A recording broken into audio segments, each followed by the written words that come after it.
Mes bien-aimés dans le Seigneur, frères et sœurs, je vous salue tous. Soyez bénis, soyez prospères et que la bénédiction de l'Éternel puisse vous accompagner partout dans toutes vos entreprises, qu'ils demeurent ensemble avec vous dans vos maisons, qu'ils assistent vos enfants dans les études. Soyez bénis et que le bien-être soit votre partage. Aujourd'hui, nous allons voir un thème qui va nous projeter dans la voie de la lumière de la parole du Seigneur. Et ce thème, c'est quoi? C'est intitulé Les œuvres. Bien-aimés, même dans la Bible, il est dit que nous allons les reconnaître par leurs œuvres.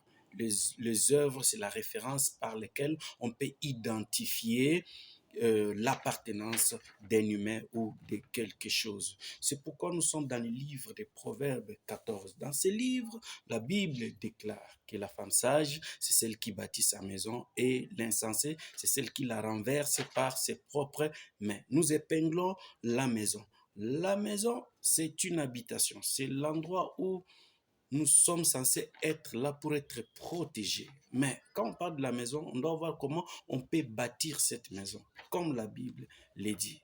Et bâtir la maison, vous connaissez très bien que pour bâtir une maison, il y a des éléments à réunir pour construire une maison. Nous avons des briques, nous avons les ciments, nous avons beaucoup d'outillages, beaucoup des éléments qui vont nous permettre à construire une maison. Mais avant de construire une maison, il y a une première partie que nous procédons pour commencer à construire une maison. C'est d'abord la fondation. Bien aimé, la valeur d'une maison dépend de sa fondation. L'efficacité d'une habitation, c'est par sa fondation. Bien-aimé, si vous avez loupé la partie de la fondation, vous avez loupé toute une vie. C'est pourquoi, ici, quand la Bible parle de la femme ici est l'image de l'Église. L'Église, aujourd'hui, c'est toi, la personne qui m'écoute ici. Tu es l'Église, tu es censé fonder, bâtir ta maison. Or, ta maison, c'est ta vie. Tu seras reconnu. On va reconnaître ton efficacité, l'efficacité de tout ce que tu fais par rapport à la fondation. Or, la meilleure fondation qui dure éternellement, c'est la parole du Seigneur. C'est pour dire ceci, que dans tout ce que nous pouvons être, nous pouvons faire, nous devons avoir le soubassement, doit être la parole de Jésus-Christ.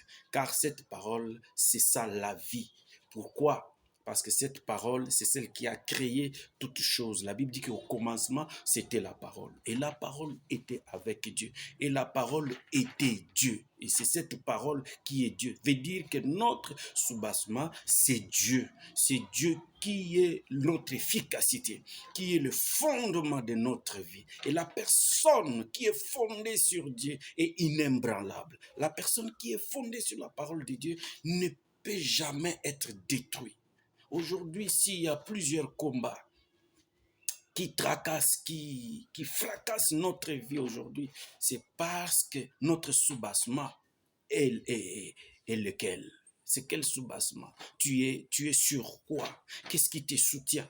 Il y a des autres qui sont soutenus par les études, les autres sont soutenus par leurs parents, les autres sont soutenus par la politique, par les pays, les autres sont soutenus par la distraction, les autres sont soutenus dans la tradition, dans des coutumes. Mais moi, je t'informe aujourd'hui que sois soutenu par la parole du Seigneur.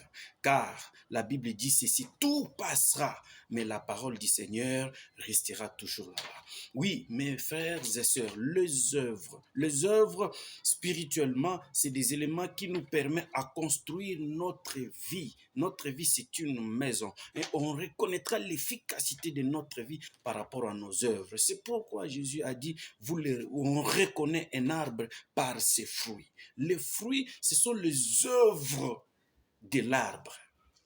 Les œuvres de l'arbre. C'est pourquoi tu dois t'identifier. Parce que les temps sont devenus mauvais. Le Seigneur à bientôt va revenir. Le Seigneur regardera l'efficacité de la maison. Le Seigneur regardera les œuvres. Or, ce sont les bonnes œuvres qui vont te donner accès à la gloire de l'Éternel. C'est les bonnes œuvres qui vont te donner accès dans les royaumes de bienfaits.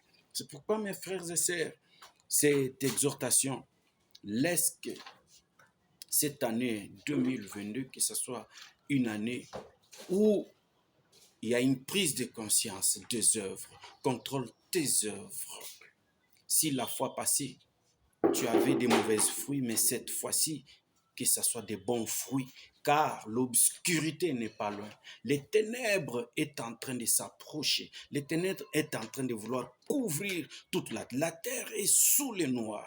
Mais bien aimé dans le Seigneur, la mort est là.